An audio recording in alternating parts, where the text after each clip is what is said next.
ভাল খবৰটো হল এতিয়া কংগ্ৰেছ দলৰ মানে দিল্লী নিৰ্বাচনৰ পাছত কংগ্ৰেছ দলৰ পৰা আমালৈ ফোন কৰিছে ফোন কৰি এতিয়া আমাৰ লগত যোগাযোগ কৰিছে ইতিমধ্যে আমাৰ লগত যোগাযোগ হৈ গৈছে কংগ্ৰেছ দলৰ আৰু কংগ্ৰেছ দলৰ যোগাযোগ হৈ এতিয়া তেওঁলোকে আমাক অতি স্পষ্টভাৱে কৈছে যে এইবাৰ 2026 চনটো একেলগতে নিৰ্বাচন খেলিম গতিকে মই আপোনালোকক গোটেই অসমৰ মানুহক এটা ভাল খবৰ দিছো যে কংগ্ৰেছ দলে 2025 যিটো উপনিৰ্বাচন আছিলে বিহালী আপোনাৰ বঙাইগাঁও এই যিটো উপনিৰ্বাচন আছিলে এই উপনিৰ্বাচনৰ সময়ত বিৰোধী ঐক্যমঞ্চ এৰি থৈ গুচি গৈছিলে নহয়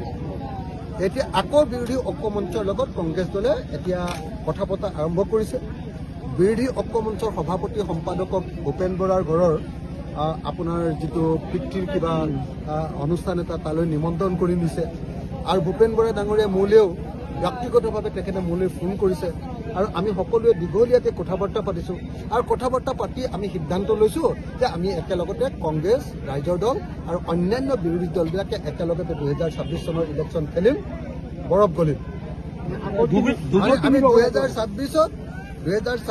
একেলগে নিৰ্বাচন খেলিম এবাৰ ভূপেন বৰাও থাকিব গৌৰৱ গগৈও থাকিব ৰকিবুল হুছেইনো থাকিব প্ৰদ্যুৎ বৰদলৈও থাকিব অখিল গগৈও থাকিব লুৰিণজ্যোতি গগৈও থাকিব CPMও থাকিব সব মানুহ থাকিব একেলগতে ডেফিনেটলি বিজেপি ব্ৰহ্মপুত্ৰত উটুৱাই দিয়া হ'ব বিজেপিক ব্ৰহ্মপুত্ৰত উটুৱাই দিয়া হ'ব সেইকাৰণে 26 অক্টোবৰ 2025 তাৰিখৰ পৰা মই এদিনো ঘৰলৈ যোৱা নাই এদিনো ঘৰত কটোৱা নাই মানে ধৰক সেইদিনা মই শিৱসাগৰত মিটিং কৰি গুৱাহাটীত আহি ৰাতিটো থাকিছো কালি ৰাতিটো আজি ৰাতিপুৱা ইয়ালৈ ধুবুৰী আহি গলো আকৌ কাইলৈ মই বেলেগ ঠাইত মিটিং দিছো মই কেতিয়াও গুৱাহাটীত থাকিবৰ কাৰণে অহা নাই 26 অক্টোবৰ তাৰিখৰ পৰা 2026 চনলৈকে এদিনো ঘৰত টোপনি নমৰাকে গোটেই দিনে ৰাতিয়ে উজনি নামৰি ধুবুৰীৰ পৰা শদিয়ালৈকে একদম বৰাকৰ পৰা ব্ৰহ্মপুত্ৰলৈকে কাছাৰৰ কি কয় আপোনাৰ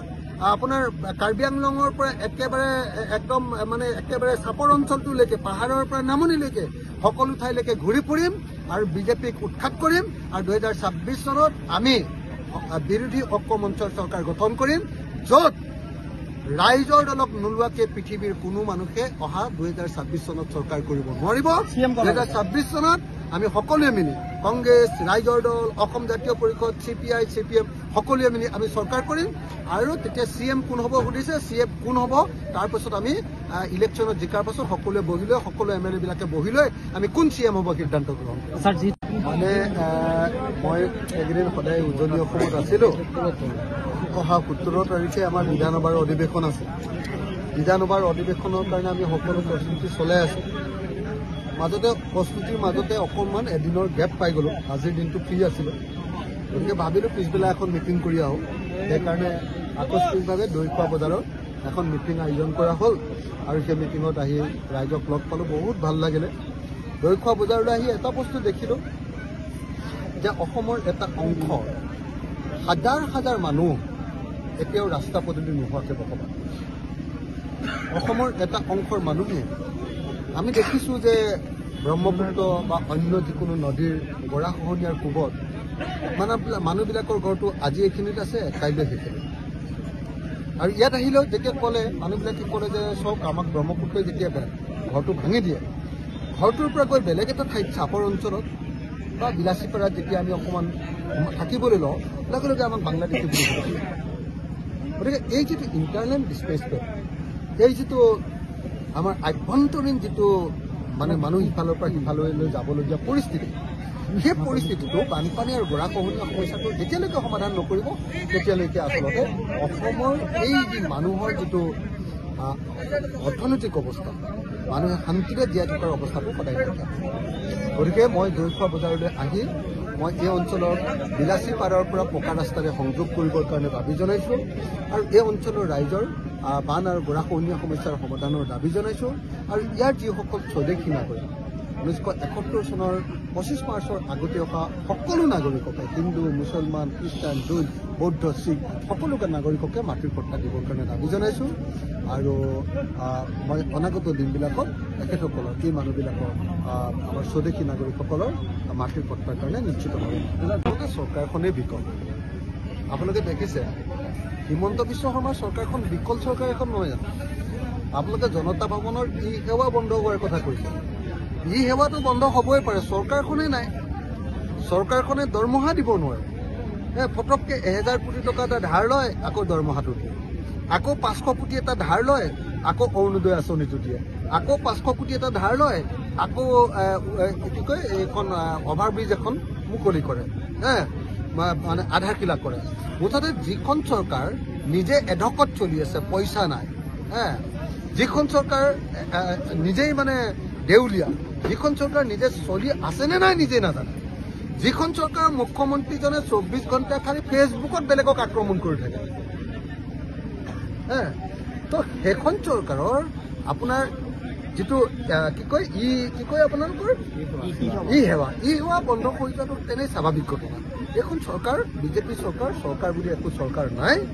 এইখন হ'ল একেবাৰে মানে কাম নাইকিয়া, অলকদ্ধ, অসমন্য, কোনো ধৰণৰ ফাংচন নথকা, আৰু অকল কেৱল অৰুণোদয় আঁচনি দিব আৰু দৰমহাকেইটা যেনে তেনে মাজে মাজে দিব পৰা আৰু দিব নোৱাৰা এখন চৰকাৰ বাহিৰে। লখিমপুৰত ভূপেন বৰাৰ তেওঁৰ নামত এটা প্ৰেক্ষাগৃহ অপেনিং কৰিছে, তাত মই সেইটো নাজানো দেই, মই আপোনালোকৰ মুখৰ পৰা প্ৰথম শুনিলো। কি ঘটনাটো কওকচোন, কি ঘটনাটো? MP ফাণ্ডৰ পৰা 10 লাখ টকা তেওঁ ভূপেন বৰাৰ সমষ্টিত ৰকিবুল হুছেইনে 10 লাখ টকা দিছে। ৰকিবুল হুছেইন ধুবুৰীৰে MP, তেওঁৰ ফাণ্ডৰ পৰা দিছে বুলি কৈছে। ধুবুৰীৰ MP লখিমপুৰত খৰচ কৰিছে। মই ভাবো যে আইনগতভাৱে কিবা বাধা আছে নে নাই নাজানো, কিন্তু এইটো কৰাটো উচিত নহয় বুলি মই ভাবো। মই মোৰ শিৱসাগৰৰ পইচা নিটো মই কেতিয়াও মোৰ জন্মভূমি চেলেংহাটত মানে মৰিয়নি সমষ্টিতটো কেতিয়াও খৰচ নকৰোঁ। মইতো কেতিয়াও শিৱসাগৰৰ পইচা নি গুৱাহাটীতটো খৰচ নকৰোঁ। গতিকে মই ভাবোঁ যে ধুবুৰী অসমৰ আটাইতকৈ মানে সমস্যাবহুল, আটাইতকৈ দুখীয়া সমষ্টি, আটাইতকৈ দৰিদ্ৰ মানুহৰ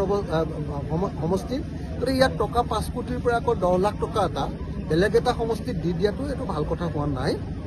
মই এইটো উচিত বুলি ভবা নাই। ৰকিদাই নিজৰ পকেটৰ পৰা দি দিয়ক। ৰকিদাই যদি সঁচাকৈ দিবই লাগে ভূপেন বৰাৰ ঘৰত, বা কি ক'লে ভূপেন বৰাৰ পিতৃৰ নামত যদি কিবা প্ৰেক্ষাগৃহ দিবই লাগে, তেতিয়াহ'লে ৰকিদাই নিজৰ পকেটৰ পৰা দি দিয়ক। কিন্তু মই ভাবোঁ যে ধুবুৰীৰ সমষ্টিৰ পইচাটো নিব নালাগে। লখিমপুৰেও আমি বিজেপিক ভোট নিদিওঁ। মুছলমান মানুহবিলাকে মুছলমান মৌলবাদী দল AIDFক ভোট দিয়াৰ কাৰণে উজনি অসমত হিন্দু মৌলবাদী দল বিজেপিক মানুহে ভোট দি দিয়ে, ভাবে যে মুছলমানে আহি মুখ্যমন্ত্ৰী আসন দখল কৰি পেলাব নেকি।